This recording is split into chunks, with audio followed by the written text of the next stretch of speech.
Today I've got five big old ways to get those open house sales through the roof. You better get fired up. 2 words for today, baby. Open houses. We're going to crush those open houses by getting your mind off of the thing that should already be planned out. You should already have a process for it, right? Everybody likes to talk about what they're doing online. You shouldn't be thinking about online. You should be thinking about online in December, and then you should have a process for, December CEO you tells what employee you does all year long. And then employee you from January until next December just executes, man. You're not thinking about online. You're doing what your little sheet of paper tells you to do. No thinking, because you don't want to waste time. You want to sell. This is the selling I'm talking about, baby. This is going to get you to that next level by getting you focused back on the handshakes and the belly-to-belly sales that you should be having with everything. But here we're talking about open houses, right? So 5 steps. We're going to whip through them quick, right? Number 1, the day you list that property, you should have 30 to 50 invitations sent out to all the surrounding neighbors, right? Within 24 hours of getting that listing. So you want to take a main picture of that beautiful home you've just got, right? Don't give them any inside pictures, man. That's more enticing. Now they got to come look at it. Those neighbors are nosy. Let them be nosy. But if you give them all the answers inside, there's not a whole lot of reason to come back, right? So do not put that on there. You want to have the date and the time that you're going to have that open house. So you've already established that with the sellers. That's part of your listing paperwork, is asking them, hey, I would like to have an open house here. Would next Saturday from 3 to 4 work? Or would the Sunday after from noon to 2 work? You give them a couple options. They pick the one that works best for them. And bam, you've got it. You get it on your flyer and it's out within 24 hours, okay? Here's the thing you're missing. A lot of people see this and they're like, that's a lot of work to try to get an open house sold. Listen, number 1, that's your job, right? You were just employed for thousands of dollars to take care of 2 people on a house. Number 2, you're not just looking for buyers, baby. You're looking for sellers. If you can make your current sellers happy, if you can get that house sold quick, if you can get it sold for top dollar, if you can look professional the entire time you're doing it, those 30 to 50 people are going to see it and they're going to think, that is the one who I want selling my home in the future, right? So you want to become that person. This helps you do it. Now, some time is going to pass, and boom, the day of the open comes. You're going to do those same 30 to 50 people, right? Boom, I got a big red star here, baby. It's important.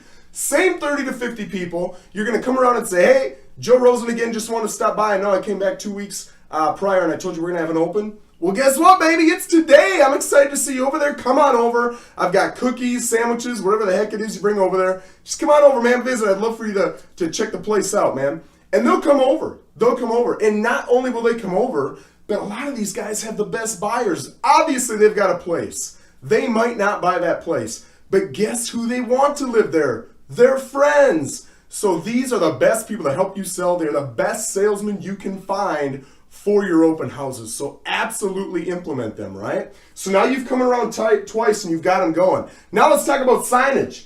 You want signs everywhere, man. Quit putting out 3, 4 signs. You should have 15, 20 signs everywhere. And here is one of the most annoying things that I see when I see open house signs. It kills me, man.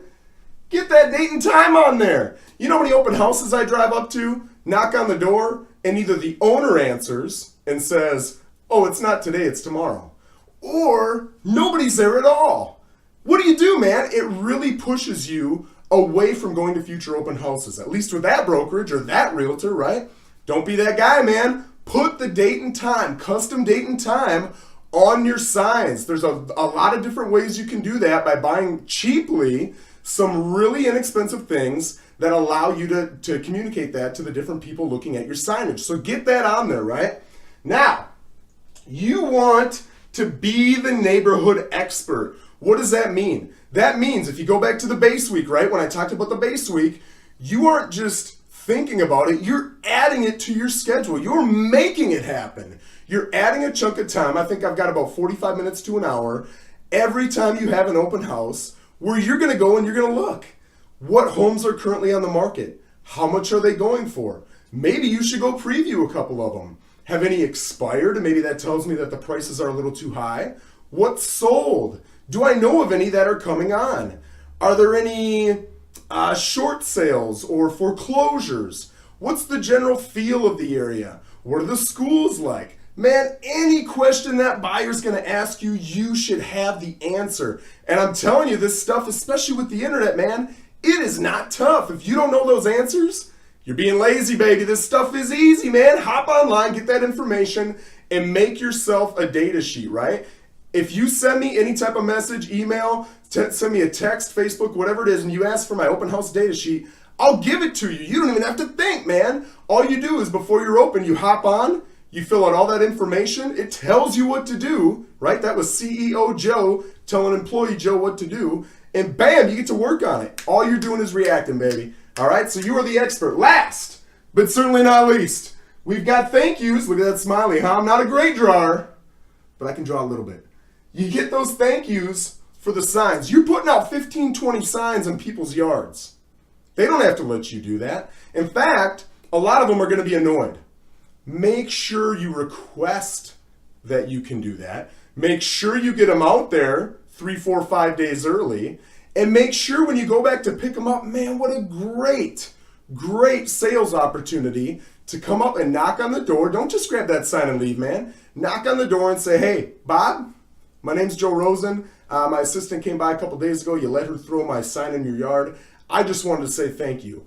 And I know that it's not a big deal for you, but it's a huge deal for me. So I just wrote you up this thank you card. Again, if you need anything in the future regarding real estate, please don't hesitate to call me. It was good meeting you, Bob. And then you leave them. That little customized, handwritten, not typed, card from you is a game changer, baby. Hey, I appreciate you guys coming in and listening to my open house video. If you've got any input, any additions, any changes, put them in the comments, baby. Let's make some stuff happen. Have an awesome day.